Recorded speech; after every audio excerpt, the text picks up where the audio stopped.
So, the title of the space is tier list because we're going to be talking about the tiers of tokenomics that I put out last week. This was based on Jordan from Delphi's analysis of several projects, and we're going to be going through those and explaining just what makes a tokenomics, sub projects tokenomics good, and identifying those things and elaborating a little bit more. So if you guys have any questions, post those in the comments, and I can elaborate on these protocols, tokenomics, as well as tokenomics broadly, or the tokenomics of a protocol you'd like me to speak about if I'm familiar with it.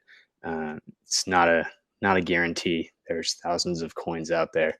So if you guys do have comments, just post those in the comments below, and I'll get to those by the end of the space. Pulling up this tweet here from last week. So I started with the preface and described like what my grading category is. So this is A through F tier list. And I broke it down, and I was mostly focused on the demand side of tokenomics. And so I put some protocols up there that have some supply issues. But the reason I put the demand and ranked that higher is because without you can have a theoretically infinite supply of a token, and it will still be valuable if you have some genuine legitimate demand that is recurring from people who need to use the token in order to use the protocol. And this is the premise of demand side tokenomics. So the first protocol that I put up here was NIM. And NIM is a great example of a protocol that has a great demand side tokenomics. The NIM token is used as a medium of exchange in this mixnet and in the protocol, the blockchain that's running the mixnet itself. And so the NIM is kind of like, you can think of it like Tor with extra hops. So if you're familiar with the Tor project, there's a message gets passed from person A that's sent to person B, and it's encrypted, so only person A knows that person B is the one receiving the message, and then to person C, then to the endpoint, and then back. So NIM does this with 5 hops by default, and it's a way for people who want extra anonymity and privacy to be able to retrieve information from the internet without revealing anything about themselves, like their IP address or something like that. So NIM uses the NIM token along the way. So people are paying, different agents in the system are paying each other in NIM tokens. So the initial user is paying what's called a gateway, a bunch of NIM tokens in order to access the NIM mixnet. And then the mixnet nodes are getting paid out in NIM as well for their service of forwarding messages to different parts of the mixnet, which ultimately reach the a website, and then the website sends a message back through the mixnet, follows the same path, and gets back to the person that initially made the request. And NIM tokens are used as a medium of exchange in this economy. And they're also used, they're staked. So that's the first mechanism, the first tokenomic mechanism in NIM is this use as a medium of exchange. And use as a medium of exchange accrues value to a token proportional to the use of that token as a form of payment. So this is one very basic tokenomic mechanism that NIM has used in their protocol that gives it a pretty relatively strong demand.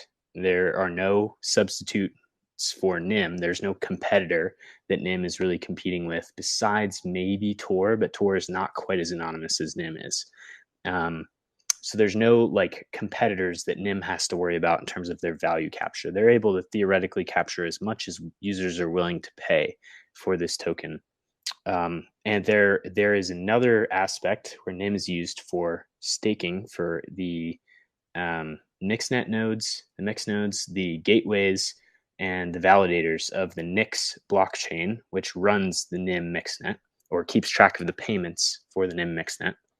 And so that's reducing the supply. So NIM has two primary tokenomic mechanisms. It's got maybe 3. It's got the demand for use as a medium of exchange. It's got bonding, which is what allows the nodes to join the system, and it's got staking, which is used in their proof of stake validation system. So their consensus mechanism. So NIM has three uses in the NIM protocol, and that's what gives it its value are these uses. So again, going back to basics, in demand side tokenomics, the token needs to be used in the protocol in order to accrue value. That's like the foundation of demand side tokenomics framework. Hey Nate, good to see you, and thanks for joining in. If you've got any questions, we've got everyone can post questions in the comments, and I'm going through the tier list. I should have posted this somewhere, by the way. I'm going to retweet this right now, just so you guys know what I'm talking about. So this will be on my profile, and you guys can follow along with this thread. So again, this thread was evaluating 11 different projects on their tokenomics, and I graded them A through F. Another thing I was going to say about it is I didn't put anything in the S tier, which is like the God tier of tokenomics. There's nothing in this space that is really that good. I haven't fully vetted Liquidity, but Liquidity might be a God tier tokenomics project, but I think there are some edge cases, and so I've refrained from putting anything in the S tier. But NIM was the first one in the A tier, going from left to right, and I wanted to go over that one. So again, they have great demand side tokenomics, but pretty terrible supply side, and it keeps getting worse because they're giving away their tokens to yield farmers. They're trying to get real users, but they're not targeting them well. And so I really hope, for privacy's sake and for the success of this project, which I believe is one of, if not the most important in crypto, I hope that they stop giving away their tokens and bleeding the price to zero. If for anyone listening, yield farming and giving away tokens is a really bad way to find product market fit. It actually prevents you from finding product market fit. There's an alternative at the other extreme, which is not issuing a token and trying to find PMF through just issuing your protocol and letting advertising in a traditional way and everything like that. But you're probably still going to get yield farmers. And also, if you don't issue a token, you can't just issue one later, because then you have to find a way that it's used in your protocol. So you end up with a worthless token either way. Tough problem, but these are the problems that I help people solve. And this is what we do at Token Dynamics. So if you're interested, reach out to us, and we'll help you with that.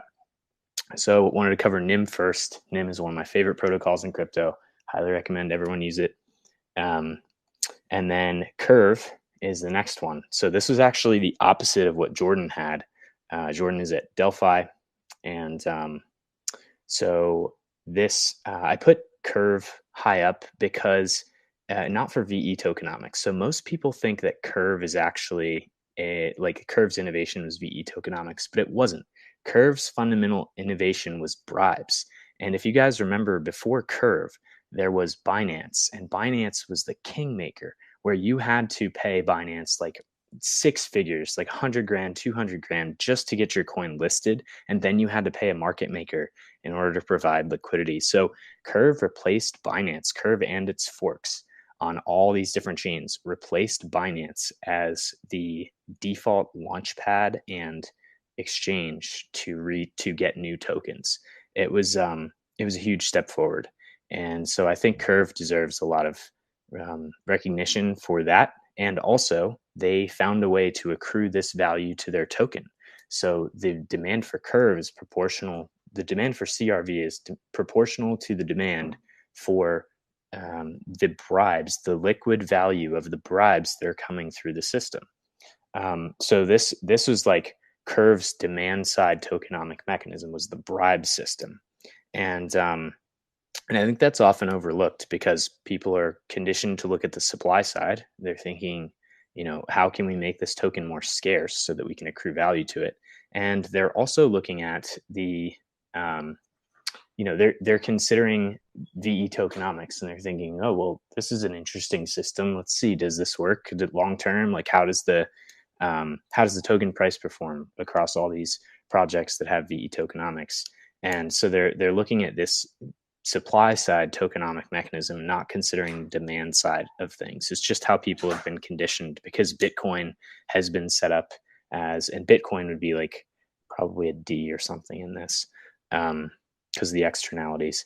But Bitcoin has conditioned everyone to think that tokens are valuable because they're scarce. And that's simply not the case. Bitcoin initially got its value as a medium of exchange for darknet markets, and it's persisted in its value because of memes. And that's why it's stagnated. So we're seeing, like, if you control for inflation, Bitcoin is actually completing the rainbow chart going down now. So it's not, Bitcoin is not a success anymore. It's not what maxis say it is. It's not actually like on a good trajectory if you factor inflation in and you believe the rainbow chart.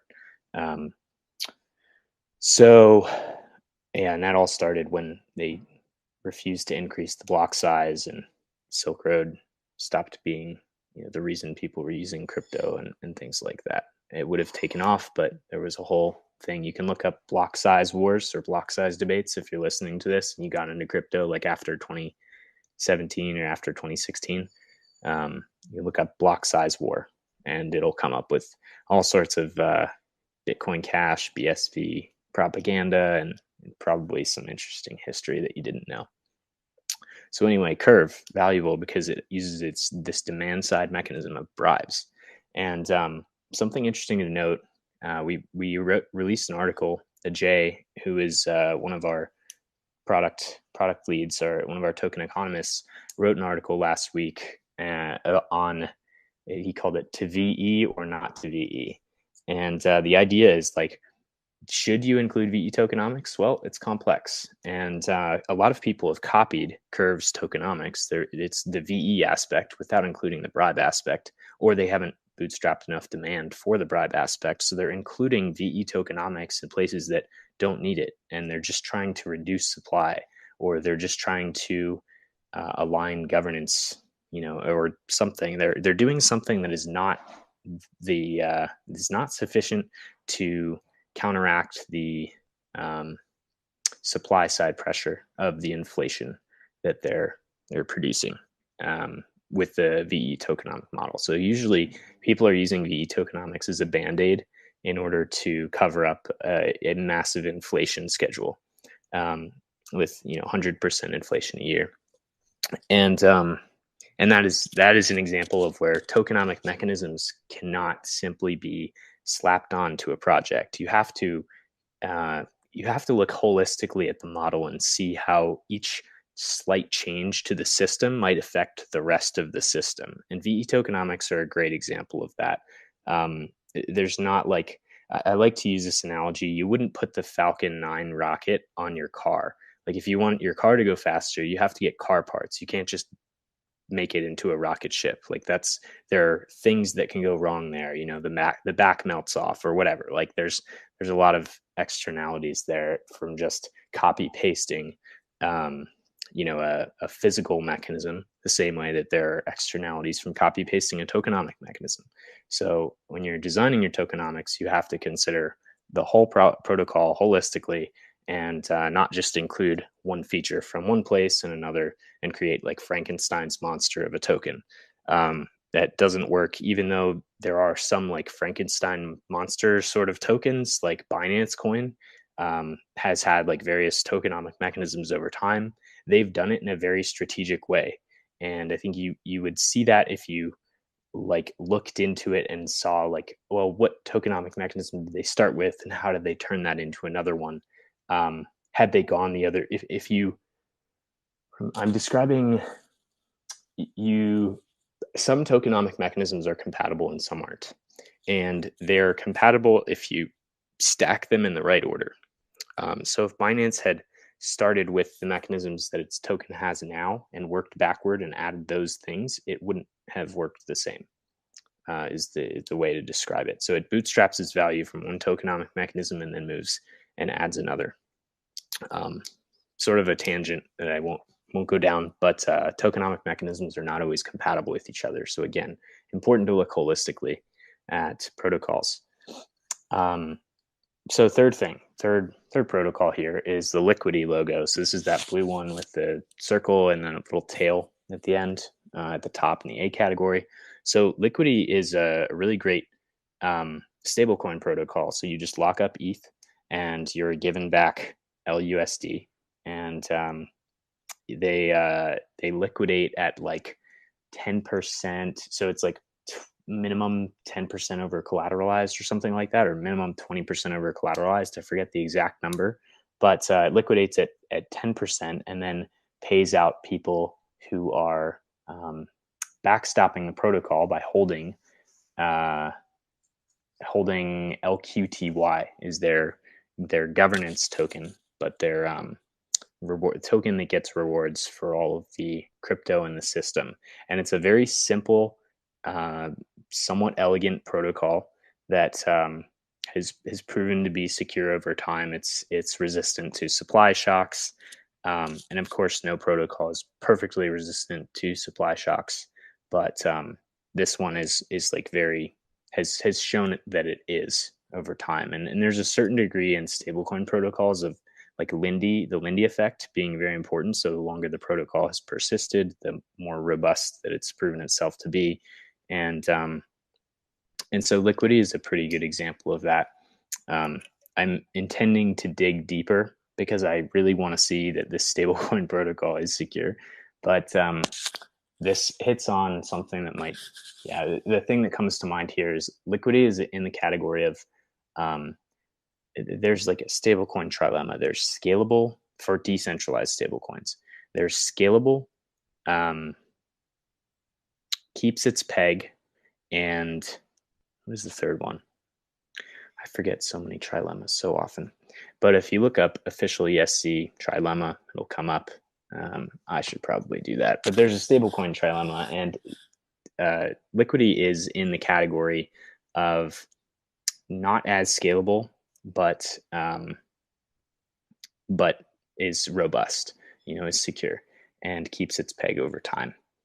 I'm trying to remember this because I made up this trilemma like a few weeks ago, and we've been looking into a lot of different stable coins because stable coins in particular are extremely fragile, very easy to mess up. And what we're looking for right now is like, what are the small cap Terra Lunas out there? What are the most vulnerable stablecoin protocols, and what would it take to poke those and have them blow up? So that's like an interesting exercise for us, and then we get to go to those protocols and say, hey, have you considered this edge case? So that's why we're looking into stablecoins. But I'll move on to the next one and talk about Maya protocol. So Maya is a clone of Thorchain, which is a cross-chain decentralized exchange. So Thorchain is like uses atomic swaps in and out of the system and has liquidity pools. Excuse me. With Rune, its native token in the middle. Maya is a clone of that and has a 2-token system. So generally, 2-token systems are really bad. We saw these a lot in GameFi in like 2021, 2022. Separating the functions of tokens is usually not warranted. Most of the time when people do that, they're doing it to hide like their lack of value, and they're trying to just get more liquidity. It's like, hey, why don't we do 2 ICOs instead of 1? They're just trying to sell more tokens. And so, but Maya protocol separates the function of Rune as a collateral bonding mechanism, and uses the cacao token. It might use the Maya token. Mixing it has token A and token B. Token A is used as a 1/2 of all of the pairs in the system, and is used to collateralize the assets in the system. So it's required to be bonded for all of the the stakers in the system. So to maintain the system, and the other token is used to pay out rewards from the users who are paying fees into this cross-chain DEX. So Maya protocol, he splits up the functions that Thorchain's Rune typically takes on both of, and it makes for like a clean valuation, if nothing else. It also creates less volatility because people are speculating less on the value of a token, and it actually allows Maya to capture more value legitimately, because instead of the nature of this collateral mechanism is that the value of Maya's cacao token is always 3x the value of the assets in the system, because it's required to be 2 to 1 for the assets in the that are nodes that are like facilitating these cross-chain transfers in order to secure the system. It's got like a staking system, and then it's also used as 1/2 of every pair. So the value of like, it's like Maya to BTC, the value is 3x whatever the value of all the BTC and all the ETH and all of the everything else that's in these systems is.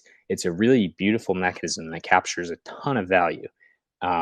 And because they don't have that many competitors, like Maya might be the first one to integrate Monero of the Thorchain clones.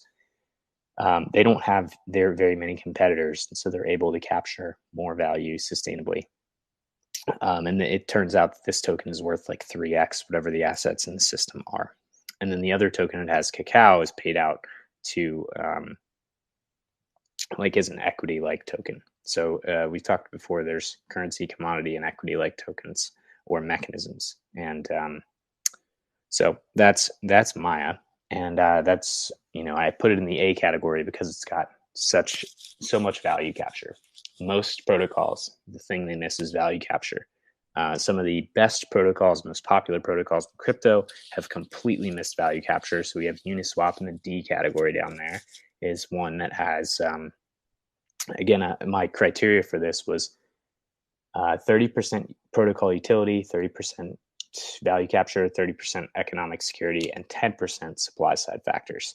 So Uniswap is completely missing the value capture.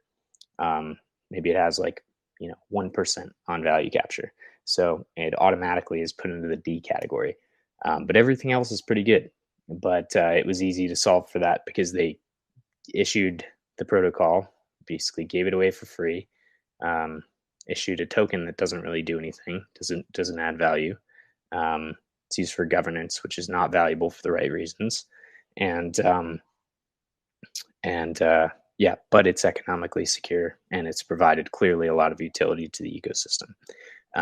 So I will talk a little bit about governance in a minute and Uniswap in a minute, but I want to go to the next one. So Synthetics is a synthetic assets protocol where you can have an amount worth of synthetics tokens. And SNX is used to collateralize these synthetic assets. So you have like SNX trades at $2 right now. And if you want to create an ounce of gold, you can lock up 4 times the amount of synthetics tokens that it would for that, 4x the value of an ounce of gold. And then you're given an SGLD token. So you have a synthetic ounce of gold. That's the collateral ratio, is to keep the system stable. If SNX were to drop significantly, like let's say SNX loses half its value in a day, there's still enough in the system to cover that ounce of gold. There's they're using the mark-to-market fallacy here and assuming that there's an equal amount of demand for every asset at a certain price, but ignoring that, which is at their peril, but ignoring that for now, that's how the system works. The reason I only put them in like the B minus C plus tier is they have like a couple flywheels in this system, and I won't go into it because synthetics is very complex, but it all hinges on having a DAO that has with like whales that are voting on particular things, and they're ultimately completely centralized. They've got a doxed founder, And Synthetics is not able to add all of the assets that they want to be as valuable as they could because they've got this doxed participant problem. Um, and Certain regulators won't allow Synthetics to create synthetic commodities of every kind. So they're very limited in the things that they're able to offer. They've already offered those things. The protocol's out there, so it's not like I think there's probably some kind of deal that's been struck behind the scenes, and I know some things about this, but I don't know everything. Um, but Yeah, Synthetics is not able to scale in the way that they want. But another synthetic asset protocol could appear on Ethereum or another chain, like Mirror Protocol was an example of a synthetic asset protocol on Terra, and could capture conceivably like a lot more value and be a lot more decentralized. And so if anyone listening to this is thinking about or knows or is creating a synthetic asset protocol, please let me know, because there are ways to do this really, really well. And I would love to help with that. Um, a synthetic asset protocol could actually be the most valuable, could create the most valuable token in all of crypto. And I think that's what Do Kwon was going for. Um, this is like it's not a hot take because it's true, but like it's like objectively true, but most people won't get. Terra was actually a really good idea that went the wrong way. Using a base layer token for everything was actually very smart, but the execution was awful. And so I don't think we'll see another attempt at that, but I almost wish we would.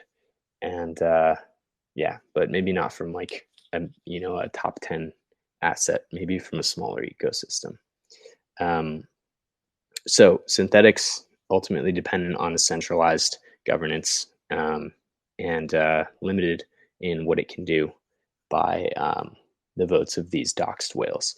So they're still like, I probably would have put them lower, honestly, because of the other thing is that Synthetics is basically trading against its users by modulating the parameters of the like the redemption ratio, the collateral ratio. So like sometimes they'll put it down at 300, and then people will create assets. Like you can mint an asset at 300% collateral ratio, and then they'll up the collateral ratio to 400. So you have to buy more SNX if you want your tokens back. It's a really messed up system, and in that way, they're trading against their users. They're also like explicitly, or I guess implicitly, trading against their users, because if users are profitable, then the SNX that are in the system are going down relative to the assets that are being minted against them. And it makes the pool of SNX holders the counterparty to the creators of synthetic assets. So there's a couple different ways that I would say Synthetics is trading against its users, and those are two of them. Moving on here to the next line, we've got Sushi. By the way, if anyone has a token they want me to talk about, I'll talk about that. Just post in the comments down there. So next line, C tier Sushi. Sushi has protocol utility. It just straight up copied Uniswap.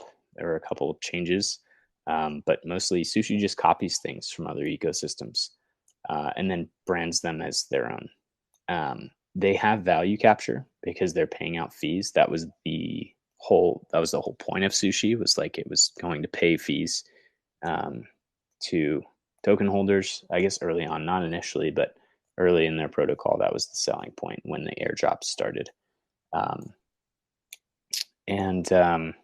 So Sushi Swap is basically Uniswap, but with some value capture.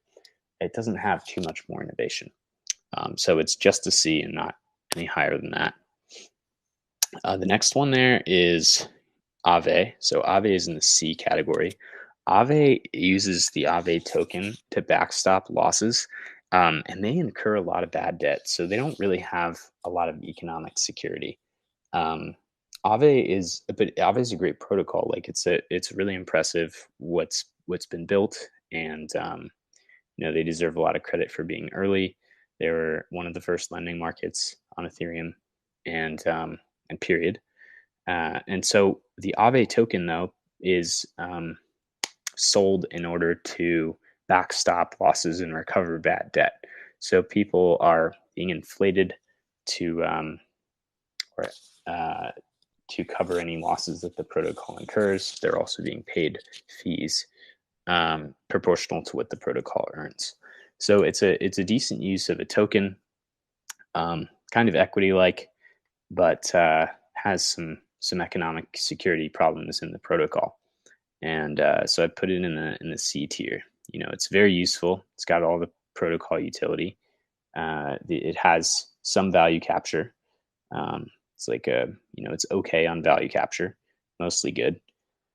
And then it's got some significant economic security issues. And I'd say the biggest one is the governance of Aave keeps voting for stupid things like adding curve as collateral, or like with Go recently. Go is super interesting. If you guys haven't checked out the Go stablecoin, it's positioning Aave to be the central bank of DeFi, and they won't say this, but it's they're manipulating interest rates on Go, having the interest artificially low, which is causing Go to trade at 97 cents. It's because if it weren't, then people would be, carry trading it. They would be borrowing Go and then buying USDC, getting 3.5% on that, or buying ETH and getting 3.5% on that, or whatever. So it reminds me of the Bank of Japan. Bank of Japan for a long time had interest rates artificially low, so there were hedge funds that popped up specifically to arbitrage this, and they would get a consistent yield by borrowing in yen and investing in dollars, just trading over at the spot rate and then getting dollar returns. So Go is doing this in crypto markets, and it's a very low cap right now. But I'm curious to see what happens when the Aave governance board either realizes this and snaps it back to $1, or realizes this and starts to take out other stable coins with like the vampire attack kind of strategies that we've been seeing with Tether and USDC. There was a couple weeks ago, Tether was buying up USDC, redeeming it because there was zero redemption cost for USDC, and then minting more Tether. And there's a 0.1% redemption cost for Tether that they would just waive for themselves, or they can waive for themselves. So they're just buying up USDC from the USDC USDT pool. Pretty wild stuff. Never thought we'd see a vampire attack on centralized stablecoins, but that there could be some shenanigans like that from Aave with the Go stablecoin. GHO is the ticker if you want to check that out. Next one is Thales. This is like a DAO for trading, like for betting. I think, what do? They have parimutuel style betting. That's like you and a bunch of people bet against the counterparties and a bunch of other people. So it's a pool of funds that are betting against another pool of funds, and the one pool pays out the other pool. So the more people there are in the pool you're in, the less you get paid out. The more people there are relative in the pool that you're trading against, the more you get paid out. And that's a parimutuel style betting. It's what's used in horse races. And Thales has used this to bet on different, I forget, I think they might underlie overtime markets. It's been like a year or two since I've used Thales, but this is included in Jordan's analysis. So some of the protocols that I'm a little more fuzzy on are coming from Jordan's analysis of protocols. And I wanted to make sure to cover at least a few of those because we differed so strongly on a handful of them. And Thales was one. The reason that I ranked Thales lower is it requires active management to get yields. So it's not got the best system. It does pay out yields like weekly or biweekly, but you have to actually go to the protocol to claim those yields. It's like you actually had to clip coupons in the past to get a percentage return on bonds. It's like the time investment of having to do that every week, or those yields expire, is pretty bad. Like that's a pretty shitty user or investor experience.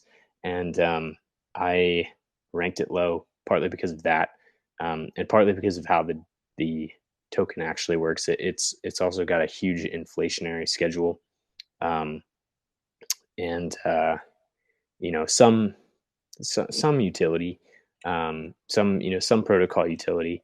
It's not the only parimutuel betting system in crypto, but it's probably the front runner. Um, and then the value capture is like it's okay. Again, it's like it's an equity like uh, tokenomic mechanism, but ultimately not that um, enticing for the amount of effort that you have to put in to claim these rewards. So that's Thales. Uniswap. I put Uniswap on here. I love to rail against Uniswap, not because I don't like them, but because they have caused a lot of damage to the crypto ecosystem by not capturing any value. So Uniswap has a pure governance token, and the it could be um, Uniswap could have been one of the best examples of value capture if they had simply added a fee from the beginning. But they added this thing called a fee switch, which is like, hey, we can press this button and start to take 5 basis points, 0.05% from all of our transactions. And they were like, yeah, we can do that someday, right? Like we'll leave it till later.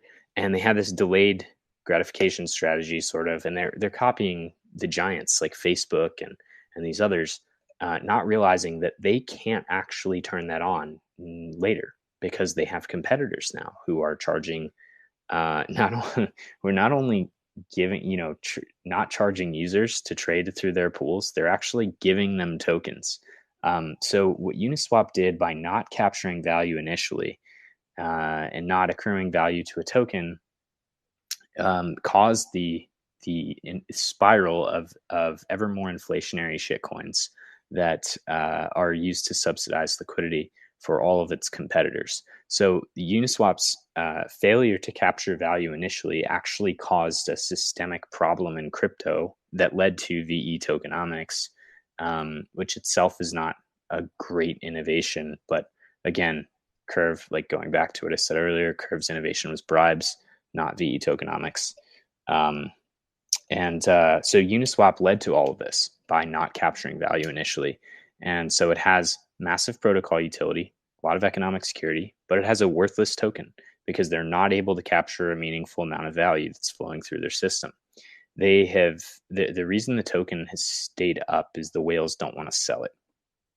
And Uniswap's token is it's a pure governance token, and like all pure governance tokens, it's not valuable for the right reasons.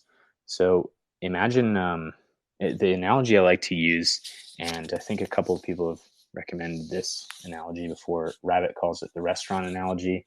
I've just been saying I like to use examples of McDonald's. It's like users, even if someone goes to McDonald's every day, they're not gonna vote on what the menu is. Like they don't care. If they do, like even if they do, they're certainly not going to pay for it. And token holders, Uniswap token holders, pay implicitly with the opportunity cost because they could be holding something that's going to be more valuable in the future, or they could be something that's paying them 3.5%, like a Lido staked ETH or something like that. And so Uniswap is an example of these pure governance tokens that are not valuable for the right reason because the only people who are willing to incur that cost to hold a governance token have incentives. Presumably they're doing that to make money. And yes, there are some irrational people, but over the long haul, like you don't want people holding a governance token unless they are aligned explicitly with the interests of the protocol. And if there's no way that the protocol is making money, there's no way that people can be aligned with the interests of the protocol outside of their own interests, which might include furthering the protocol, but it might not.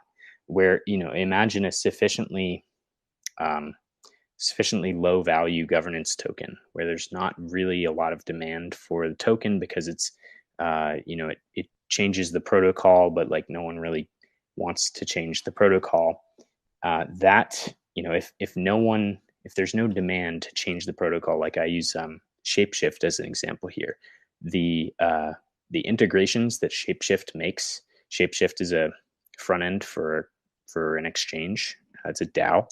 The integrations that the people work on in Shapeshift are governed by the Fox token, and so they're selling themselves to the highest bidder. In the case that there is no highest bidder there that wants to like control the protocol and change it for their own ends, the competitors are going to be the highest bidder. So I can see a world where SushiSwap just buys all the Uniswap tokens, and I wonder if they have self-destruct. I think they do, actually. That would be super interesting. So like imagine a world where it's just Sushi and Uni, and Sushi's capturing value and Uni is not, but Uni has like a majority market share. Sushi holders could buy the Uni tokens, vote to self-destruct the protocol, and then they're the only game in town. Would be like an example of an insane governance attack. Like that would be like an atomic bomb of a governance attack. But we've seen these are not just theoretical, like we've seen other governance token attacks. So Fortress protocol was like a slow motion governance attack. And it's kind of funny to look back at the community's tweets because they're like, guys, we have to vote against this person that wants to liquidate the treasury. Like, and someone voted to liquidate the treasury to themselves, and they had a 5-day voting window where the community is freaking out because if they don't mount enough votes, then this person gets to liquidate the treasury. So they had to watch in slow motion as this governance attack played out. And to me, it's not a governance attack. That's a shareholder redemption, except the shareholder is taking the assets, like they're getting all of the assets of all the shareholders because people are designing these systems poorly. And so that's an example of an issue with a pure governance token.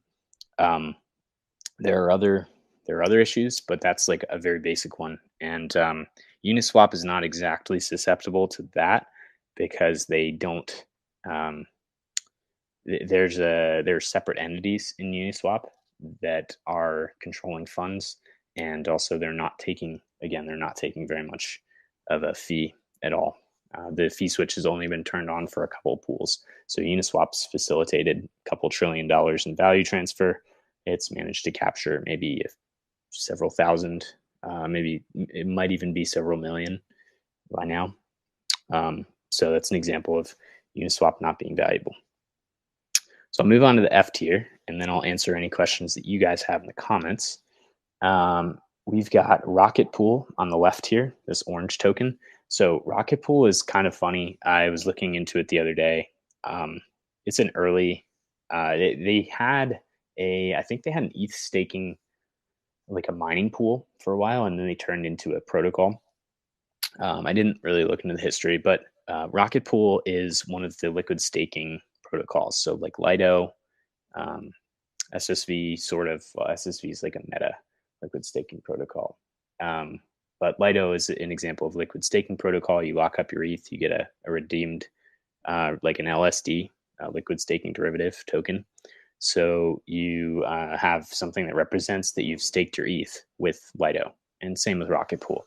But for Rocket Pool, you also have to lock up RPL tokens, and you're paid out in returns in RPL tokens.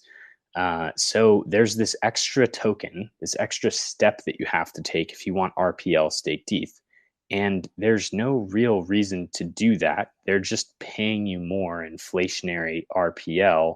So it's this parallel flywheel that's been injected into the system that isn't actually necessary for the system to function. It might align people in some sense, but they're aligned in the same sense that people who are part of the same Ponzi scheme are aligned.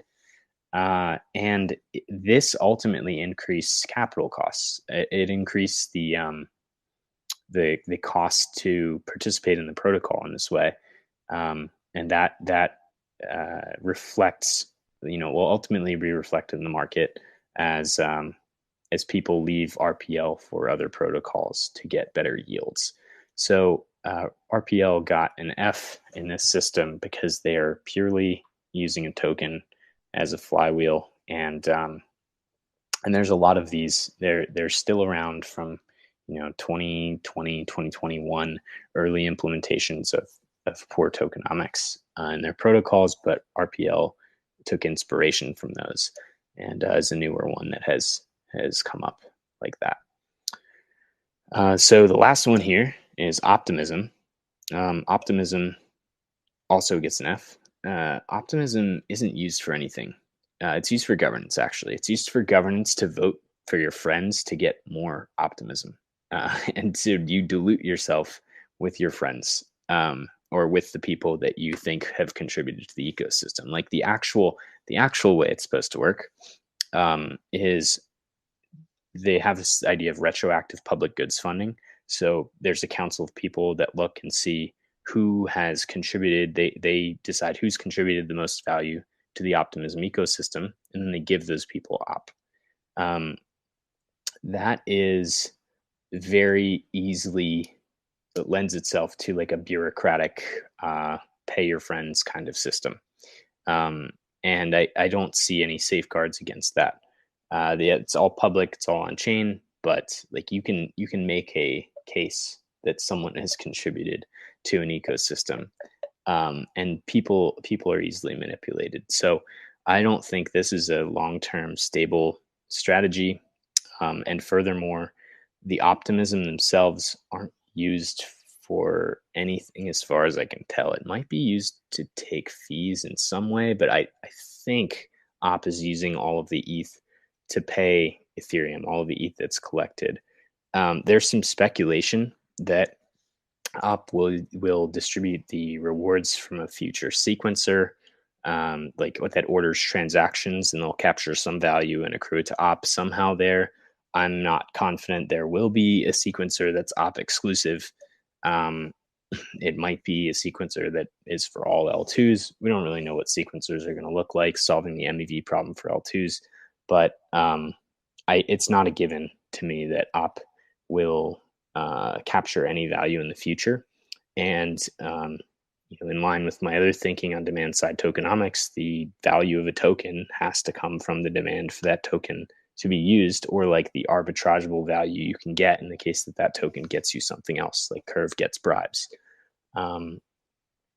or treasury tokens get treasury fees, or something like that. So that's my reasoning on optimism. And I spoke to Carl Florsch a while ago about op rewards and like where optimism gets its value, and he kind of talked in circles around that. And I'm not sure that they actually understand this problem, because I don't think the kind of people that work at Optimism really understand economics. So if anyone knows anyone at Optimism and they are seeing a problem with their tokenomics, let me know, or like let them know.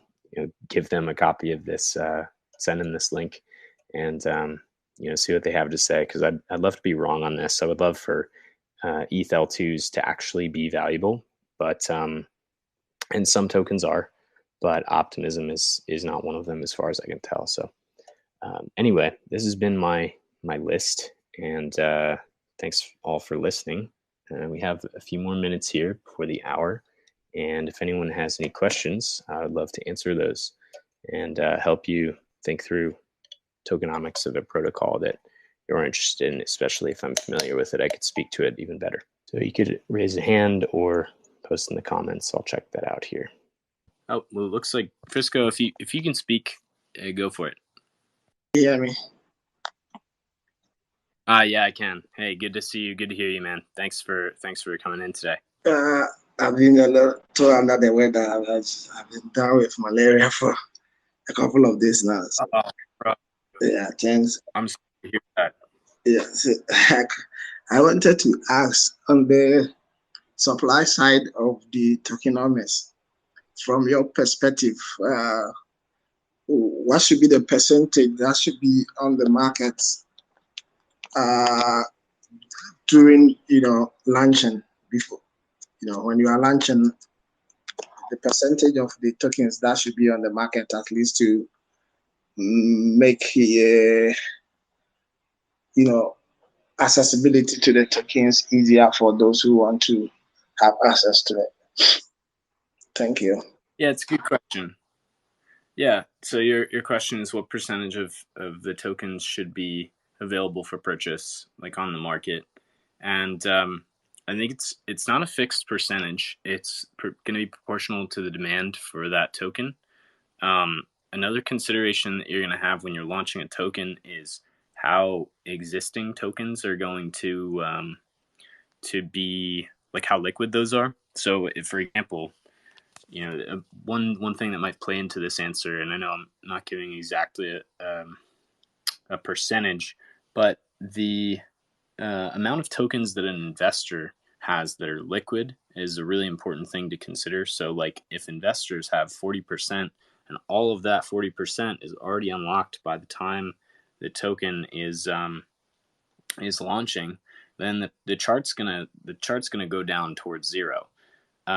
So in that case, you might not even need tokens that have been set aside to provide that kind of liquidity, but you could you could consider those in your allocation. You're sort of like your protocol owned liquidity, if that's how you're thinking of launching.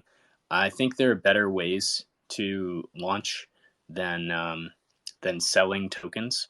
You don't necessarily need to sell tokens in like a protocol owned liquidity kind of way. There's a thing called the liquidity bootstrapping pool that's becoming popular, and Dr. Nick, who's at Factory DAO, is my go-to person for supply side of tokenomics. I really like what he's doing in Factory DAO and in some of the protocols he's worked with. So I often work with him on consulting, like consult with him on token distribution, and recommend. Yeah, anytime I'm wondering about token distribution, I'm talking to Dr. Nick. So I think that would be a really good question for one of our upcoming spaces as well. But to answer your question, yeah, it depends on how many tokens are out there that are liquid, and it doesn't really matter that much. Ultimately, like if users need to use your token or are getting something in exchange for holding your token, like if it's an equity like token, then they're going to buy it, and it won't matter too much how much of the token supply there is, as long as there's enough, right? Because there's kind of two states of liquidity. There's like maybe three. There's two. There's two states. There's too much and there's too little, and that's all going to be relative to the demand for your token. So the percentage itself is not so important, because if in either case there's like a liquidity, there's liquidity problems on either side.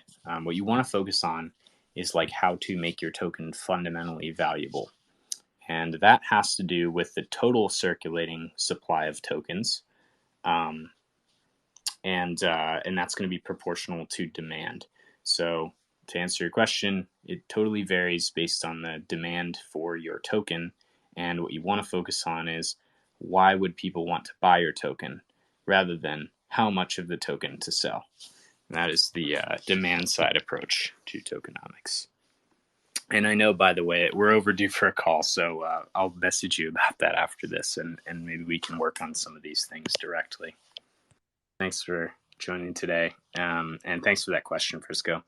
Everybody else, thanks for coming, and really appreciate everyone joining here, and I'm looking forward to next week. We'll be maybe bringing Dr. Nick on to talk about some of these things, and also going to be bringing on Ajay, one of our token economists, in the next several weeks to talk about utility, so the first principle of tokenomics. So tune in for that. And if you guys have any questions about tokenomics, or if you're listening to this later and didn't get anything covered, just send me a message or send Token Dynamics a message.